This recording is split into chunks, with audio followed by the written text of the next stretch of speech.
Good morning, good afternoon, good evening. Thank you for joining me wherever you are in the world. My name is Jason Levine, and today I'm here to present to you part 4 of how to make great videos, with a focus today on fixing common audio issues. I'm going to show you a lot of the fundamentals here for kind of working with audio problems.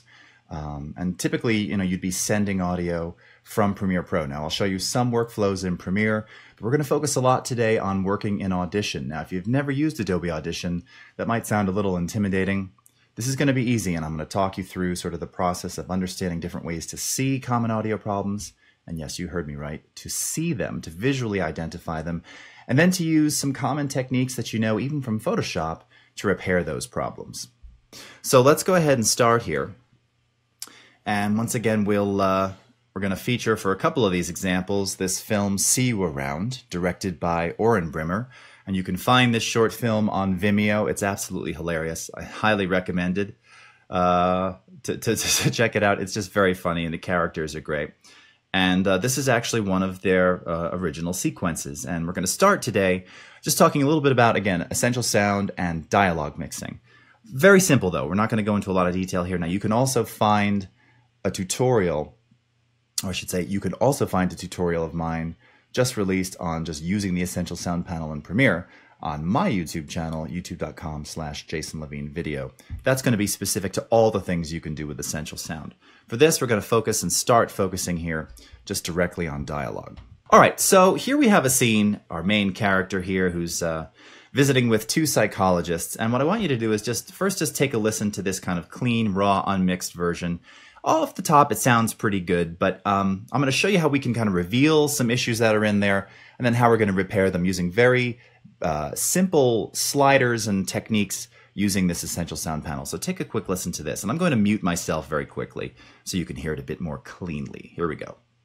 Right. All right, Thomas, let's talk about you. Let's do some therapy. What's going on? How was your week? What's been going on with me? I'm trying to get over someone. Mm-hmm. My ex. And has this been affecting your day-to-day life at all?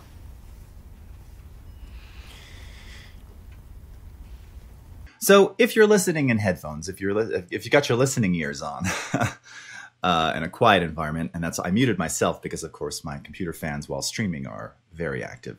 It sounds okay. Now, again, when you start processing dialogue, and obviously this was largely, I'm guessing, captured with boom mics in the room. We don't see any labs or anything like that. I don't see any microphones placed anywhere else. You're probably going to start to reveal some of the issues of the room that it was captured in. And based on the gain, just looking at the audio file here, it looks pretty healthy, but I can also see a pretty healthy amount of noise. Now, noise should not be confused with basic room tone. And you can actually see that the director here captured room tone as well. Now, just very briefly, before we even process anything, what is room tone? Well, this is something, particularly if you're capturing, a scene. What you want to do is actually record just the sound of the room when no one is talking, no one's doing anything. And this can be the sound of the room with all the noises that are going on in it, whether it's a fan or air conditioning or whatever, just to get the sound of the room. Because what happens is when you start to process particularly dialogue, especially in a case where you have to do a bit of denoising, or sometimes even if the dialogue is super clean, the problem is it's too clean and it doesn't feel like it's in that environment anymore.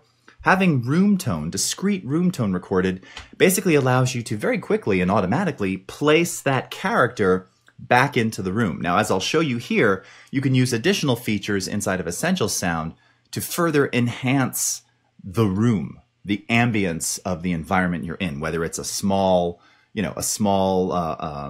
meeting room, small classroom, or a big cathedral, or whatever it is. I'll show you how to access those things. So the first thing we're going to do to work with Essential Sound is make sure that we're in the new audio workspace inside of Premiere. So you should see this at the top of your interface. If you don't, you can also find this under Window, Workspaces, Audio. Now you're seeing a lot of my custom workspaces in here as well. And this was a previous one that I had made. But we're going into the audio workspace. There's also our color correction and graphics workspaces, which are new in the latest 2017 update. So when you do that, you'll see the Essential Sound panel docked on the right. Now, the way that this works is You basically select your dialogue, and this can be one or multiple clips inside of your timeline. And then in Essential Sound, all you need to do is tell Premiere what type of audio is this. We're going to assign an audio type. So for this, we're simply going to choose dialogue, with the proper spelling, by the way. So we choose dialogue. And when we do that, as I've said many times over, this now reveals all of the commonly encountered effects and filters that you would use to process dialogue. So one of the great things about this is, you know, if you're a non-audio pro, you might be thinking, all right, I need to remove, you know, some of the noise, or I might need to remove, there's some like low-end rumble. Maybe I want to make it clearer or equalize it, but you don't know where to access those effects. Maybe you don't even know what they're called, right? So this is going to reveal all of those things for you in a very easy to view, easy to understand panel, and give you very simple controls, but there's a lot of power going on in the background, and I'll show you that too. Now that we've got this track defined as dialogue, what you'll see again at the top here is a couple of things we can do. Now, I've talked about this before. I'm not going to go too much into this because we've just got one dialogue clip here. But this first one is very essential, and this is called Loudness Auto-Matching. Why this is great is because if you have multiple audio clips, multiple pieces of dialogue, what this can do is if you select all of those dialogue clips and then click Auto Match, I want to zoom in here so you can see the tooltip, it automatically matches clips to a standard average loudness for dialogue. This is huge because, again, think about it. When you have different actors speaking, different characters speaking, all at different volumes, right? All at different sort of average loudness levels. I speak on the microphone all the time, so I tend to be very even when I'm speaking, whether I'm on a microphone or just talking in general. But again, if you're an actor and you're in a scene, you're in an environment, and it's noisy or it's just, again, you're kind of doing lines, it's not uncommon, based on wherever the microphones are and how it's being captured, that your levels may vary. And the levels are certainly going to vary between different speakers, right? So simply by clicking Auto Match, this will match all of your dialogue to the same, not peak level, right? We're not talking about the loudest portion, right? You see those little peaks when you look at the audio waveforms? This is me simulating a peak. Boop, boop, boop, boop, you know. This is the average listening level. So whether they're even whispering or maybe not shouting, but the idea is that the way that your brain perceives that average listening level, Auto Match is going to do that for you. And this feature is available in Essential Sound for every type of audio type. So whether it's music, ambience, sound effects, and think about that. When you have music in a video and you have, the title sequence, which is, rocking. And then you get to the scene in the psychologist's office and it's kind of, slower and more mellow. You're usually doing a lot of enveloping or keyframing and using Beziers to kind of ramp the music in and out and adjust the listening level. This is going to say, okay, whether it's rock or jazz or hip hop or classical, the average listening level of all of those will be matched to the same. All right. So this is an amazing feature. Now, beyond that, you'll see that the first thing we'll reveal below that is something called repair. And in the repair section here, we have the ability to reduce noise, rumble, hum, 60 or 50 cycle, depending upon which side of the pond you're on, and DeEssing, which is for sibilance. And this is particularly useful if you're capturing someone. You'll encounter this particularly if you're using, again, like a shotgun mic, and someone who just has a lot of over-accentuated S sounds. And sometimes that S can sound like someone's cutting through your eardrum, right? And it just depends. It depends on the speaker. It also depends on the microphone and the polar pattern of the microphone, meaning how wide or narrow it captures. So hold on, I'm moving my hands in. So some microphones, like an Omni, captures, well, I can't even do Omni. Omni captures from all around, all right? And then you have a cardioid pattern, which is it kind of rejects audio in the rear, back here, but everything in the front is captured. And then you have hypercardioid and supercardioid, meaning those are those little, laser pointer type focal points where it's only going to capture audio in this very defined area. Oftentimes that'll accentuate, and it's not only S sounds, it can be T's, it can be all kinds of things. So the de-esser removes that. Now, before we even get there, to be able to reveal what's actually going on inside that dialogue clip, we're going to focus first here on clarity, or more importantly, dynamics. More specifically, dynamic compression. Now, we're not talking about file compression here, right? So this is using a compressor limiter to not only amplify, but to control, again, any sort of out-of-band peaks, and to really emphasize and bring that audio up front, okay? Now, compression is very difficult to set manually, and if you're not an audio pro, it's probably the easiest thing to do incorrectly, to mess it up. But we've taken that pain away and made it really easy with this Dynamics Clarity slider. So I'm going to, it's already soloed here, so I'm going to wind this back, and I'm going to turn on Dynamics, and I'm going to start dragging this slider from natural to focused. And what you'll see is that the audio, it's going to get a little bit louder, but it's just going to get just clearer and more up front. But what you'll also hear is that we're going to start to reveal some of the things that are inside of that audio file, namely a lot of low-end kind of rumble, some noise, and some other things. All right, so take a quick listen, and I'll mute myself again so you can hear this very clean. Here we go. Right. All right, Thomas, let's talk about you. Let's do some therapy. What's going on? How was your week? What's been going on with me? I'm trying to get over someone. My ex. And has this been affecting your day-to-day life at all?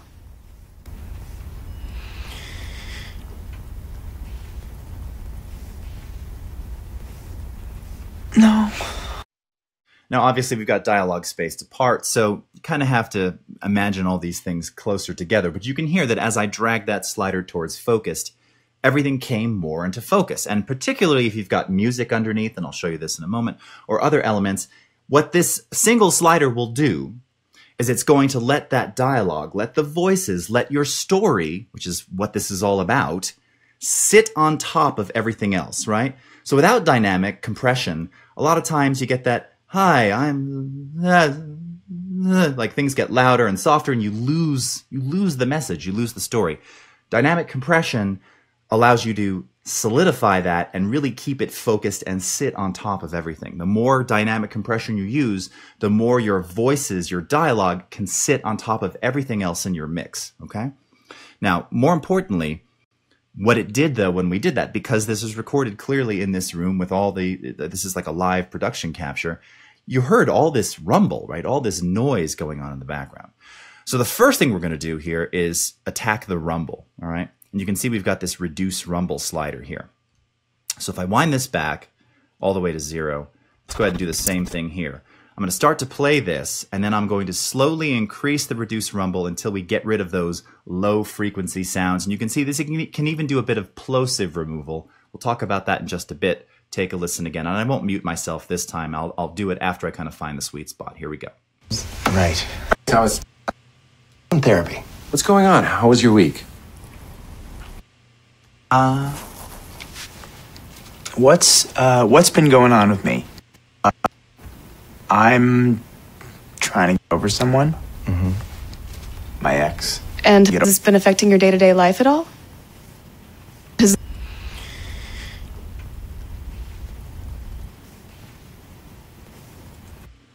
Okay, so right there is a really great example. You can hear in that silence, it's almost like a jet engine. You hear this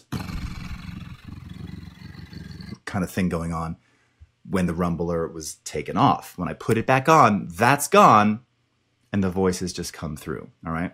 So getting rid of a lot of that low frequency, right? A lot of times that stuff is really irritating. Now, how is rumble different from hum? Well, because hum is specific to actual frequencies here. Whether you're, again, in Europe or on that side, 50 cycles, here in the US and South America, 60 cycles, okay? So, North America, South America, I should say. So, and that is a specific actual tone, right? And all the subsequent harmonics of that hum. It actually sounds like, Sometimes you get that on set. Sometimes you get that in productions. It's not the same as rumble, though. Rumble actually extends even further below. So it can be a lot of that subsonic noise. And you encounter this when you record outside a lot, sometimes, around 40 hertz. And again, it's really that stuff that kind of, it moves you, and it's like a truck rolling by. That's not hum, that's rumble. So that's an example of where you use reduce rumble. Now, outside of that, there's also a bit of noise going on here. So once again, we can use the noise reduction slider, and I'm just going to set this not very aggressively to around, let's say 1.7, and play this back for you now, and I'm going to mute myself now with everything on. Now, one last thing I want to do here is, because we had that room tone captured, let's go ahead and play this back. And what I'm going to do is I'm going to turn on the room tone track so you can actually hear what it sounds like when we bring a little bit of that natural room sound back. Because after we enable the noise reduction, things are going to get a little sterile sounding. So I'm going to unmute this track 11 here, and you'll see how it kind of brings back the natural sound of the room. Right. All right, Thomas, let's talk about you. Let's do some therapy. What's going on? How was your week? What's been going on with me? I'm trying to get over someone. My ex. And has this been affecting your day-to-day life at all?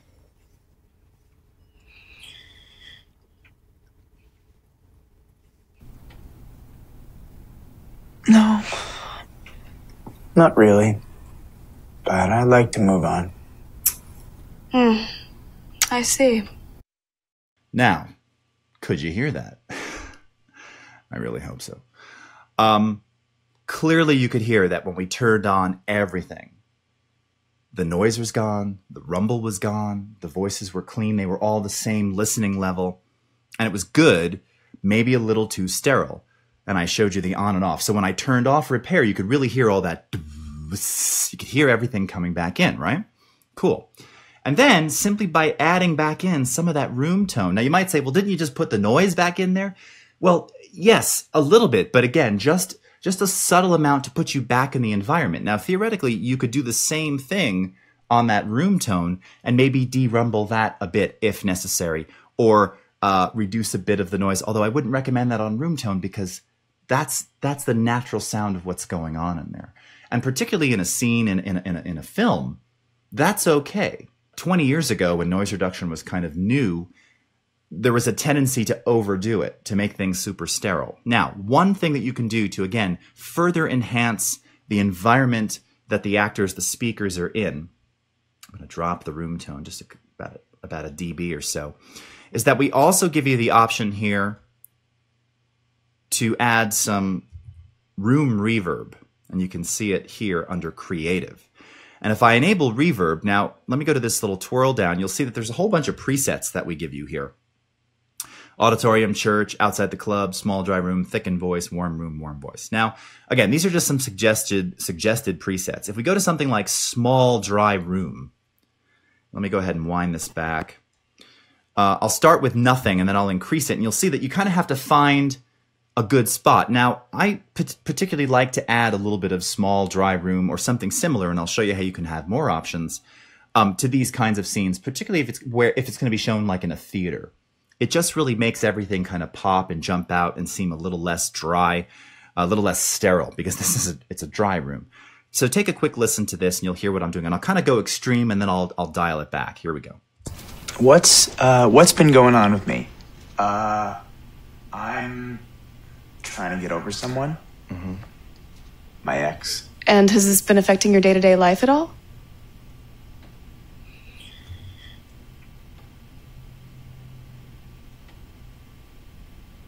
No. Okay. Now, just to show you something opposite of that, let's go to large reflective room. So if you're not sort of familiar with room ambience and reverb, here's what that would sound like. What's been going on with me? I'm trying to get over someone. My ex. And has this been affecting your day-to-day life at all? Now, actually, that larger room with a setting of about 1.8, I actually happen to like the sound of that. To me, that sounds pretty good. And it doesn't sound totally unnatural. Now, again, you're going to have to play around with this a bit more. Whether it's small or large, that's up to you. Now, what I want to show you here is that you actually have more control outside of these specific presets and the single slider. So if you go to your effects controls up here, what this is actually showing you, in fact, is that it's applying all of these different real-time effects non-destructively at the clip level. So you only see as the editor, again, you're trying to make good videos here, you're not an audio pro, we're giving you one slider to make it easy. But actually, if you open up something like adaptive noise reduction, which again is up here in repair, when I move that slider, I want you to take a look here. It's actually moving multiple parameters inside this noise reduction effect. And in fact, it's doing a bit of machine learning, right? A little bit of AI here to really understand what's happening in your audio to make it sound better. It's not simply more or less. It looks like that to you with a single slider. Oh, sure, less rumble, more rumble. But no, it's actually reconfiguring multiple parameters simultaneously. Similarly with dynamics processing, and this is one of the greatest things that we have here, this is automatically setting what we call the threshold levels. Threshold is the point at which audio dynamic compression begins. And if you don't exceed that threshold based on the ratio that you have set, again, this is getting super nerdy and technical, you're not going to compress properly. This is where people and compression falls apart. This is, again, using machine learning, a little something we call Adobe Sensei. It's analyzing the audio. It's analyzing the actual input levels of all of the audio here. And then based on what you set this slider to, it's reconfiguring the entire compressor to work properly against your audio, which is super, super cool, all right? This is kind of the power of that. And by the way, you'll notice there's presets in each one of these here. So you can find even more, all right? So things like rock vocal, if you're mixing, dialogue or something for a music video. Maybe you're actually mixing a music video. You're going to find specific cool presets in here. Also, additionally, if we go into the reverb, which is, again, the creative reverb and essential sound, lots more presets. I can tell you right now that if you're trying to add a little bit of ambient sound back into a voiceover or dialogue in a scene, Room Ambience 1 and 2, give these a try. These are really, really good, really effective. And then you have some very simple adjustments here. Wet and dry balance. Dry signal, again, is going to be that native signal coming right off of the file. And then the wet signal is just that. It's the amount of room ambience that you're adding, okay? So if I were to choose something like this Room Ambience 2, I'll put 100% dry. Let me go ahead and just play this back, and you'll see what happens when I adjust the wet slider here. What's been going on with me? I'm trying to get over someone. Mm-hmm. Now you've even got, again, for those of you who are more audio inclined, you can roll off the highs at a particular frequency. So here it's kind of cutting everything above 6,500 hertz. 6,500 hertz, by the way, is right around the top of the sweet spot where that sibilance occurs. So if you roll everything off there, again, naturally the room won't accentuate sibilance. And similarly, you'd ever want to reverberate or create or add ambience to like low frequency signals. So you can see here it's cutting all the low frequency below 225 hertz. 225 is right kind of in the middle of what we call mud, audio mud. And below. You don't want to add reverb or room ambience to rumble, to any low frequency. It's just going to become a big sonic mess. So again, that's kind of factored into a lot of these presets here. So just to kind of show you a little final version of this, sounds very similar to the one we just heard. But this kind of gives you kind of a fully mixed version with the room ambience and everything else added back in. So here, take a quick listen to this, and I'll mute myself again. Right. All right, Thomas, let's talk about you. Let's do some therapy. What's going on? How was your week? What's been going on with me? I'm trying to get over someone. Mm-hmm. My ex. And has this been affecting your day-to-day life at all?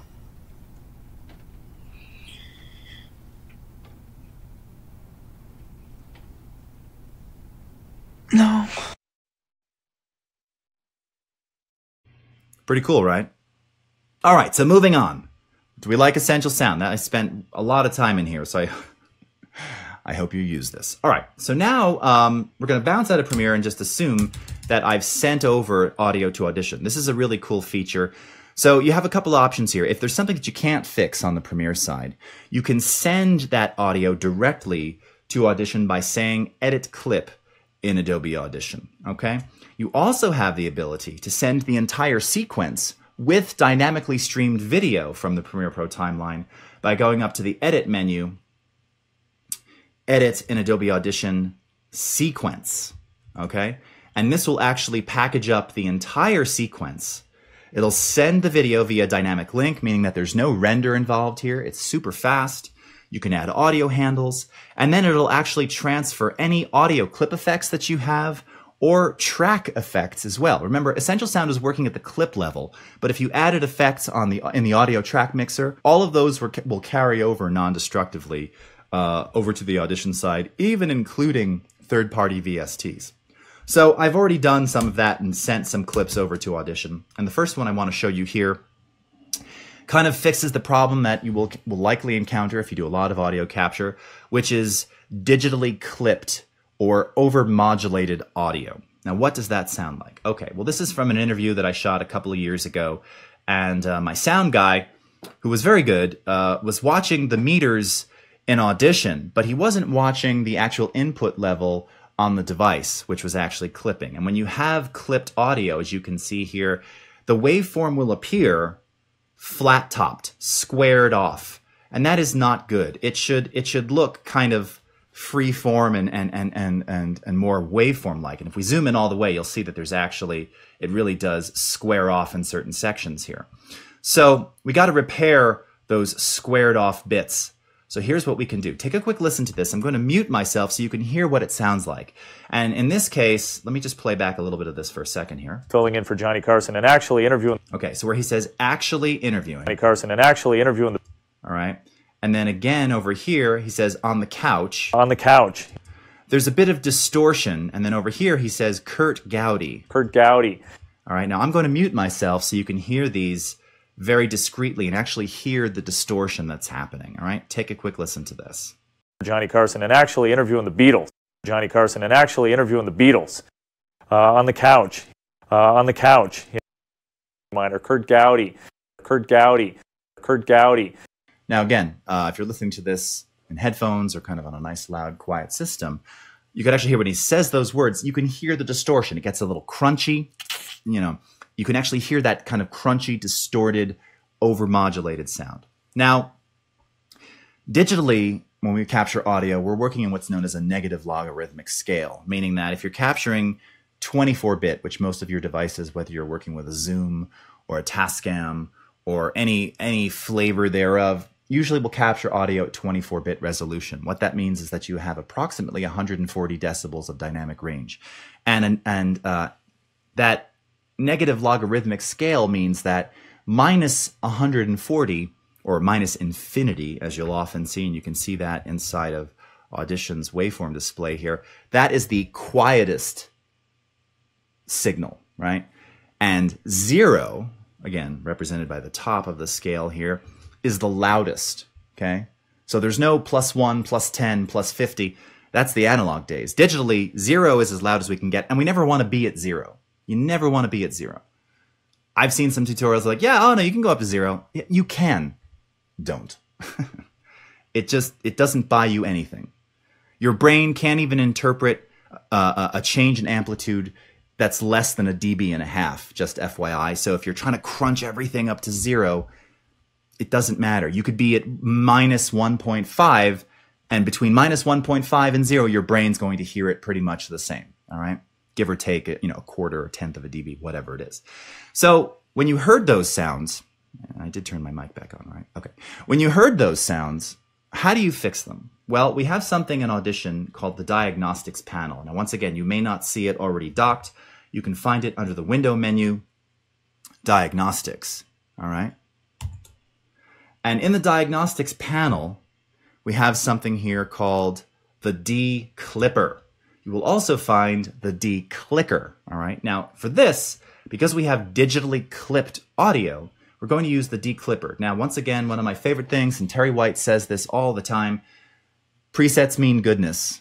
It helps us to get started. These presets in particular are all you'll ever need for this effect, frankly. You do have manual settings, but we're going to focus and keep this easy today. So we want to restore this audio to normal. Is it lightly clipped? Is it heavily clipped? What does that even mean? Those are sort of arbitrary. It's heavily clipped to me. It's clipped. It sounds bad, right? So light or heavy, I'm not even going to make you choose. Just bring it back to normal, all right? Now, sometimes you may have to choose one of the others. I'm going to show you this with restore normal, okay? And then you'll notice there's a scan button here, scan for problems using selected diagnostics. So let's go ahead and click scan. It's almost instantaneous. And right away it tells us, let me zoom in down here so you can see, it found 91 instances of that same kind of clipped, distorted sound. Now, this was just so you know, this was not staged, this was not made for this demo or for some demo years ago. This was the actual interview, which was with a dude that was very high power guy, one chance to get this shoot, one opportunity, and that was it. And of course, I didn't know that I had 91 distorted sections until I got back to the studio and watched and listened back to the secondary audio. So effectively, I was in trouble, right? Well, this is kind of, again, some of that Adobe magic. Not trying to be salesy, trying to just tell you this saved my day. Just as someone said, Essential Sound and Dynamics Clarity saved their day. This one can sometimes do it for you. So I'm going to click scan. It scans. I'm going to click repair all. Now I want you to pay attention. All right? Watch the peaks of this waveform. Watch how visually these things change. Are you ready? Let's go ahead and repair all. And look at what has happened. Do you remember how these things were square? These were completely flat-topped. Look at them now. Now they look like the other waveforms. And again, if we were to zoom in here, you can see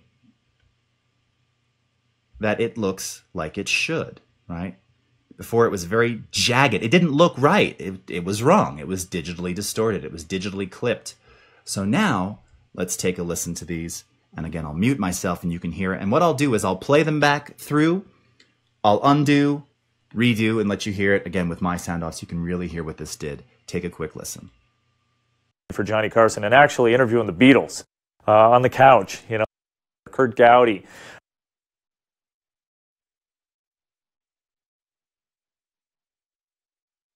Carson and actually interviewing on the couch,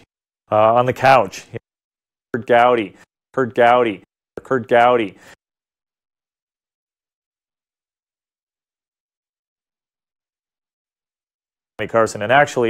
Carson and actually interviewing the Beatles on the couch, you know, Kurt Gowdy.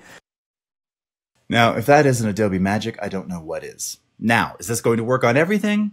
Probably not, just as I said. You have to give it a try. Typically, if you've got a signal that's digitally clipped by around 10 dB, all right, you got a bit of headroom there. And again, it has to have been recorded in at least 24-bit. And I say that, I realize that's getting a little technical here.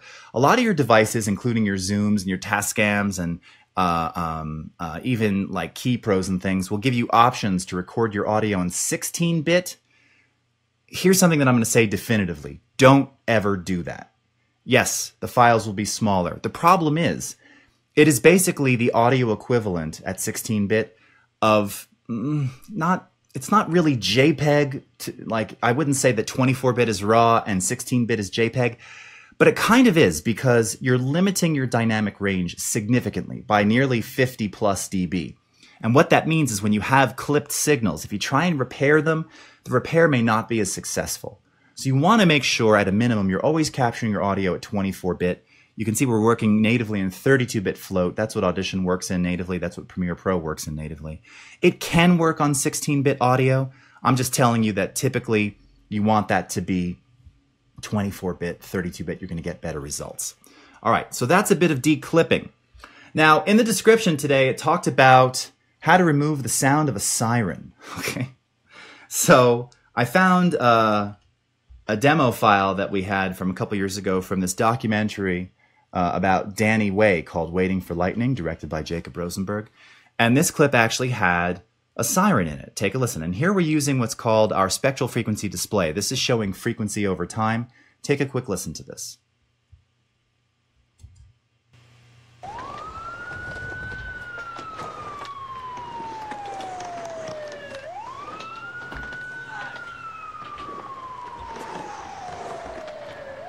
When I think of a trick, I don't know, when I'm sitting in my house, so I come down here and learn it. All right, now I'm going to show you this real quickly because this is, again, something that it's not going to work for everything, but it's something that I like to reveal because this can get pretty cool, all right? So in the spectral frequency display, we're actually looking at frequency over time. Frequency on our Y vertical axis here, again, 0 hertz all the way at the bottom. And based on the sample rate of your file, this is probably a 48K file. So yeah, so the top here, this is 24 kilohertz, all right?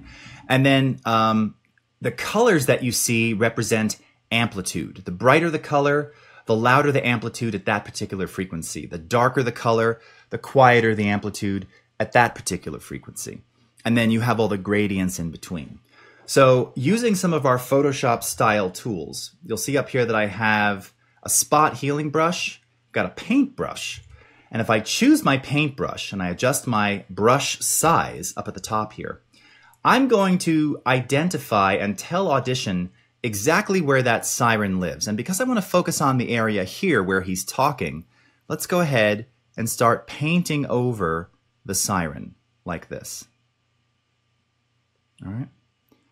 Now you'll see I've got my opacity set to 50. In Audition, 50 is the equivalent of 100 or totally opaque.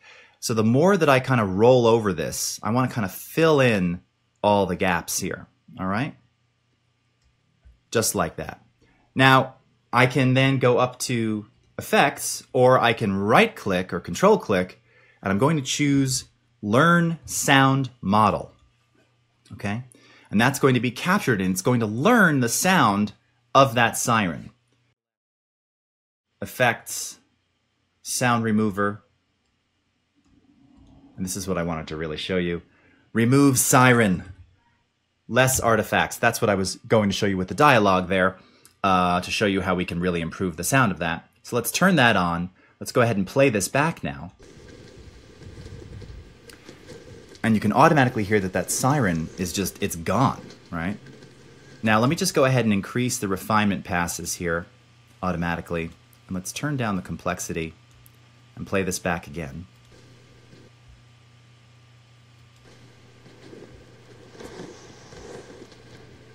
I think of a trick.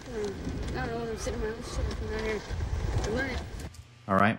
Now again, if that wasn't quite doing it, I could come back in here because this siren's a little bit different. Again, I'm just using my mouse here so you can see how brilliant my selection is being made. Like this. I'm having trouble getting it in the middle there. Learn the sound model. Let's deselect. Wind this back. Let's hit play. I think of a trick. I don't know when I'm sitting in my house around here.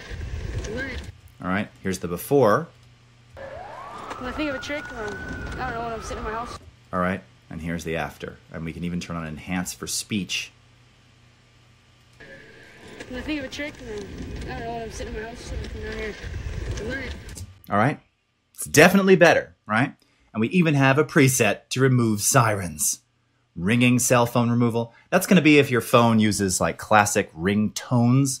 Probably not using a lot of those anymore, but that's where you can find that. And that's in the sound remover. I wanted to just show you too.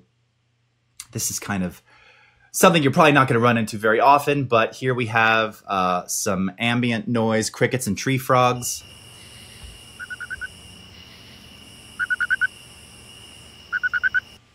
All right. I can visually see where that tree frog is, so I'm going to make a selection like this. Right-click, Learn Sound Model. Now, obviously, we don't have a tree frog setting, so I'm just going to go with the defaults. Turn off Enhance for speech. Let's take a quick listen to this now. On here, I'll deselect.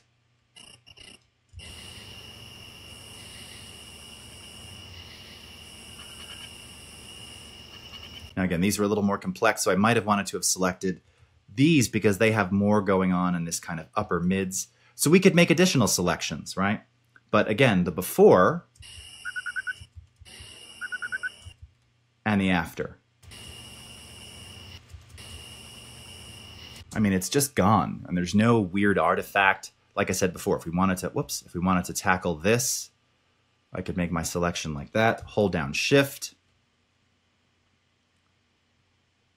All right, something like that. Learn sound model. Okay. Deselect. wind back. Okay, and it's virtually gone. So that's the sound remover. Now, using the same sort of visual technique, I'm going to show you very, very quickly.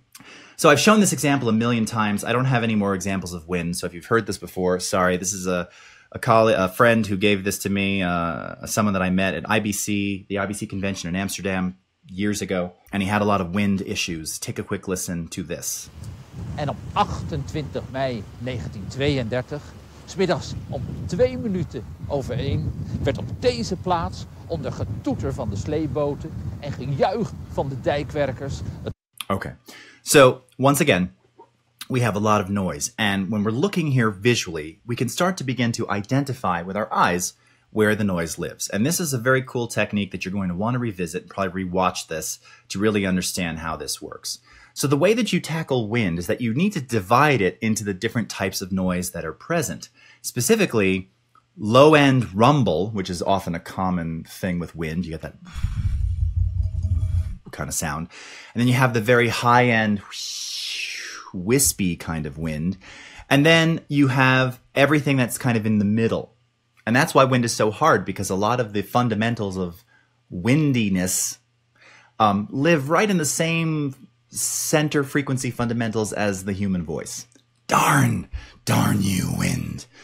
So how do you tackle that? Well, you do it by making frequency-specific selections. So in the case of this very complex outdoor wind, we're going to use the Marquee tool, again, friends of Photoshop here. And we're going to make a selection down here. Now, again, I can look at the bottom. So I'm making a selection that's approximately from around 40 hertz, where we've got some subsonics, to around, let's say, 220 hertz, right in that low-end muddy range. And I can see that it's just that. These signals here, this is obviously, that's talking, right? That's talking. But we can see here that the rest is not. So here what I'm going to do is I'm going to right-click and I'm going to choose Capture Noise Print of just the rumble, okay? And I can play this back. And that's just the sound of the rumble. So now I'm going to capture a noise print, go into Effects, Noise Reduction, select the entire file, and one fundamental here, again, I'm going to make this easy for you. You want to set your spectral decay to 0. Why? Because we don't want to decay that rumble over time gently based on the amplitude of the content we want. We simply want to subtract it. So when you have spectral decay at 0%, it's basically in a subtractive mode.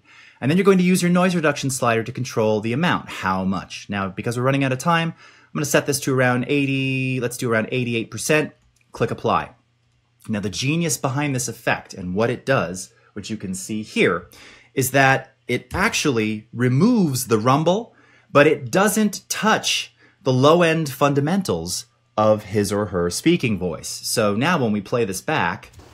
De overstroming gaf de doorslag. De Zuiderzee moest droog. Again, here's the before. De overstroming gaf de doorslag. De Zuiderzee... And then here's the after. Moest droog. Er werd begonnen met de afsluitdijk. Okay, so it preserves that low end. Now people say, well, why didn't you just use an EQ and roll off everything below 200 hertz? Because it would have rolled off this.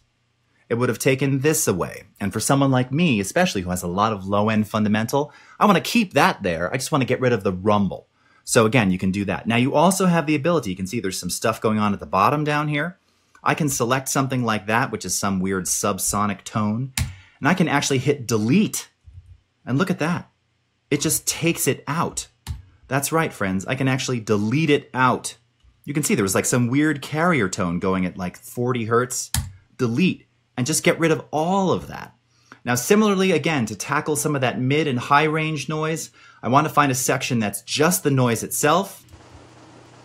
I'm going to capture a noise print, effects, noise reduction process, select the entire file. Now, here's where I want to use a little bit of spectral decay to kind of more gently remove that noise. So I'm going to set this to around 5-6%.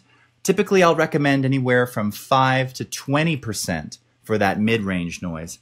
And now you sort of have to use the slider to hear where you're comfortable where it still sounds okay without too many artifacts. So let's play this back and I'll start adjusting this and let's hear what we can do. De overstroming gaf de doorslag. De Zuiderzee moest droog. Er werd begonnen met de afsluitdijk. En op 28 mei... All right, and we're going to apply that. And now what you see is that all of that noise in between is gone. And the reason that you're actually seeing a little bit of noise in between the speaking here is because it's decaying. After he finishes talking, it acts like a noise gate and just silences all that noise. So here is the original before it was processed. De overstroming gaf de doorslag. De Zuiderzee... And here is our after. De overstroming gaf de doorslag. De Zuiderzee moest droog. Now, it's not 100% perfect. We did this very quickly. But again, and he's outside too. So it's okay to have some of that environmental sound. This is where if you want to get creative and if it's in a film, you actually get sound effects and ambient tracks from a sound effects library and you place those in the background anyway. But now you have control over the voice, over the dialogue so that it doesn't really kind of get in the way, all right? Which is very, very cool.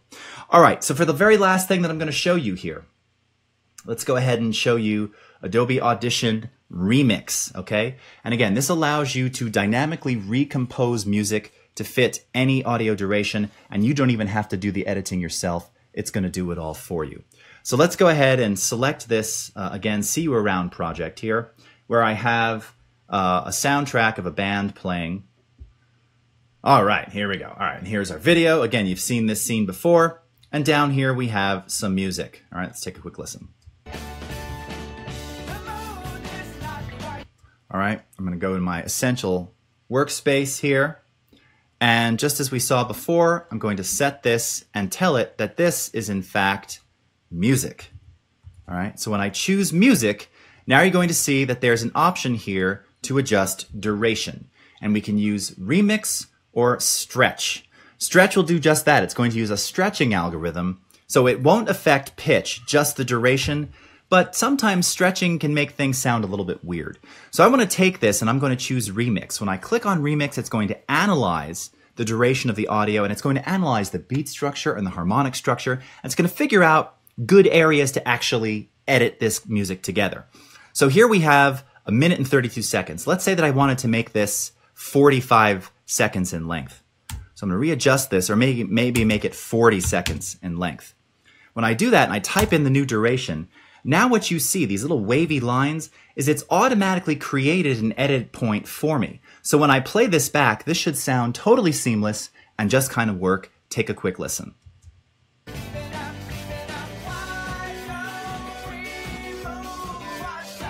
Do you hear that? And it did the edit for me. If I said, okay, you know what, I want this to be a minute, or say, let's say make it 2 minutes and 40 seconds. All right, now again, it creates additional edits. I can say favor shorter segments, and now it's got a bunch of different edits in here.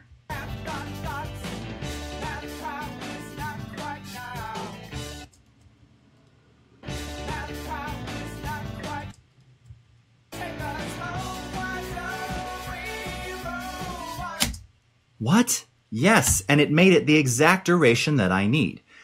And if you go even a step further, you'll see down here in the Properties panel, which again you can find in the Window menu, under the Remix option, you've got even more control to allow you to adjust the edit length.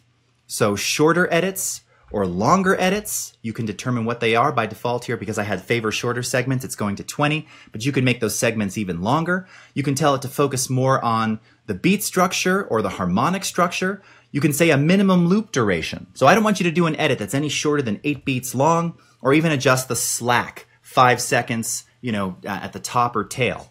And to give you even more control, what if you wanted to re-edit these sections or move those sections around yourself? You can right-click, go into Remix, and you'll see you have an option here to split remixed clip into segments. So when you do that, now we actually give you access to the crossfades. Now it's going to group them together. So selecting everything, you won't be able to move stuff around, which is good because the edits are done for you. But this is going to allow you to non-destructively adjust the crossfade between the edit points. But what if you just want these sections? Because you want to be able to kind of re-edit and remove things around, or maybe replace, you know, a chorus or a verse here. We're going to go into groups. We're going to ungroup them. And now I can actually move those edited sections around myself, giving me total control and the ability to really refine this and make it awesome. So my friends, that is the end of our session today. We talked about fixing common audio issues. So thank you so much for joining me. My name is Jason Levine. Hope you enjoyed this episode of How to Make Great Videos, Part 4, Fixing Common Audio Issues. And we will see you again next time. Take care, everybody. Bye-bye.